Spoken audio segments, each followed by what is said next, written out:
All right, welcome back. So we have discussed this image before in another video, and hopefully you guys can saw the other video before you got to this one. This one, we're going to kind of start looking at how to do shaping onto the body or the presence of the shoulders and the arm and neck and things like that. Manipulating just a little bit to kind of cater to really just structurally building a, a an image that kind of makes sense to go together, because when you put people's bodies in different configurations and your angles is not quite what you want, just know you can manipulate it to how you need it. So we're going to work with that right now. So I already made a copy. You're not going to need to see me, so I'm going to go ahead and turn myself off here, so you don't need to see me. Give me a minute.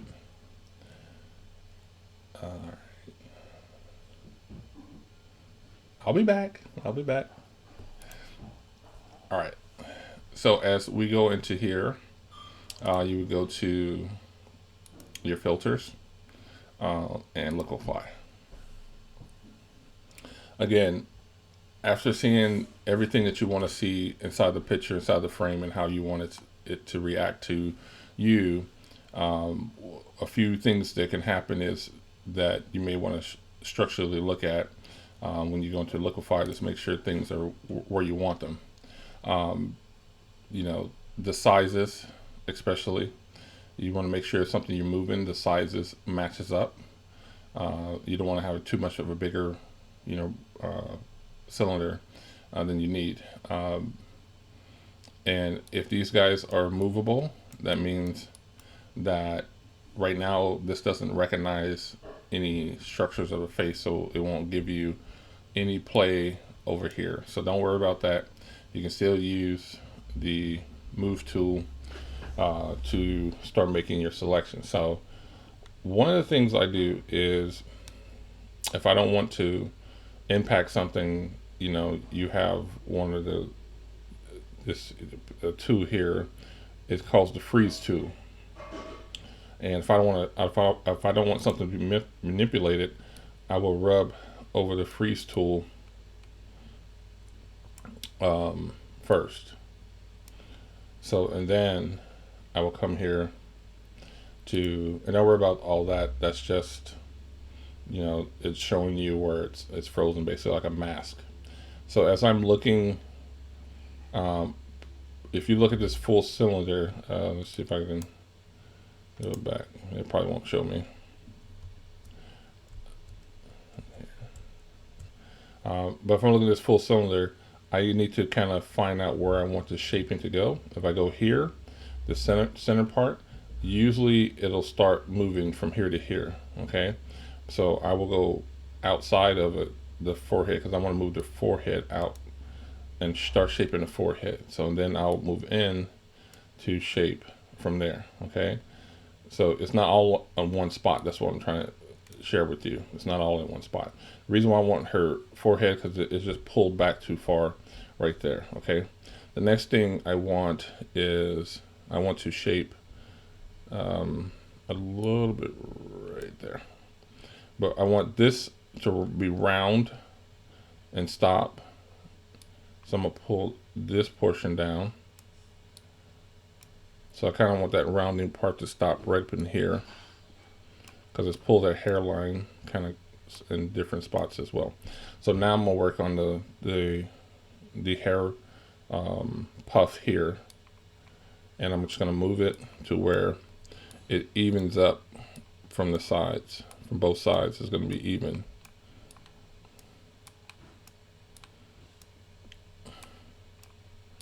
But this just makes sense to make sure that the hair looks, it's a part of the story too. That's what you want. Everything to kind of start masking into the same direction. Remember I said where you're pulling from, you start, now I'm going to the edge work as well.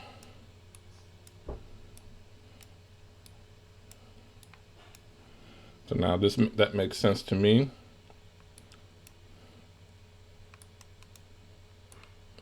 There, there, okay.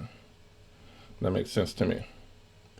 I can make this a little smaller to get into that little part right there to bring it down. But before I do that, I'm going to look at the back of her head, which I just draw my finger down where would I want to go in, and I start pulling in from there. So because it starts making sense here shortly. So now I can make it smaller, because again, we're talking about the shaping of where we're at. If I don't mask everything, I'll have everything be around the look that I'm looking for. It can start being a little bit too much. All right.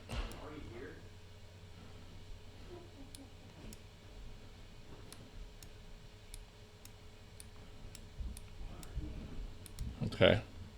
So now that I drew the neck in here, again, I still want to look natural.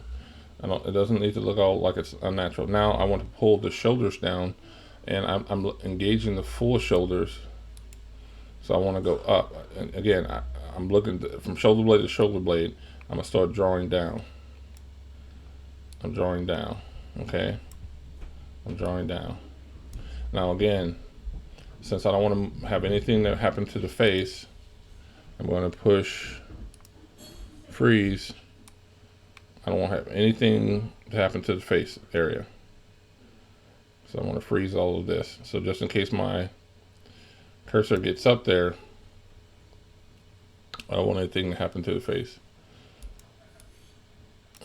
I'm going to go back up to the tool. And I'm just going to push down. Oh, no, the neck. Change the size just a little bit too big. Probably 700. So I want to push down on where her shoulder is at, right here. And I'm starting to make a shape that kind of makes sense for me. All right, and I'm gonna push into the neck again. I'm just gonna draw in one big draw, and then I'm gonna draw out, and I'm gonna draw down. You gotta think about what I'm shaping for it to make sense for me. Okay. Let me look at the neck again. There we go. All right, to unfreeze everything, you hit thaw. That's a thaw button. You would come here, and basically just swipe it down and wipe it away. So we'll go over here to look at the before and after. Okay. Since I get my cursor back, where'd it go? I've got 3 monitors, so it eludes me sometimes. Let's go back.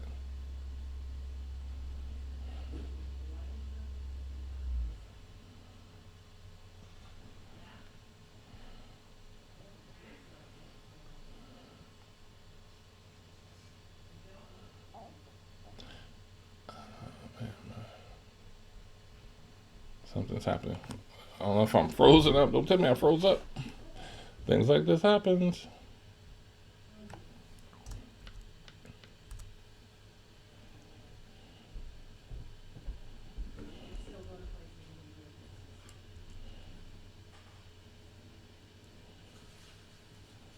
Seems like it froze up a little bit, so I'm gonna give it a minute to do what it needs to do.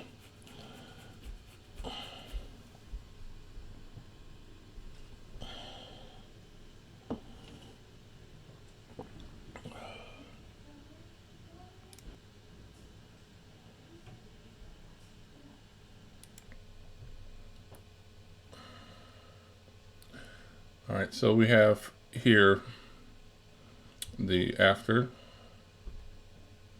and we have the before as soon as my cursor comes back.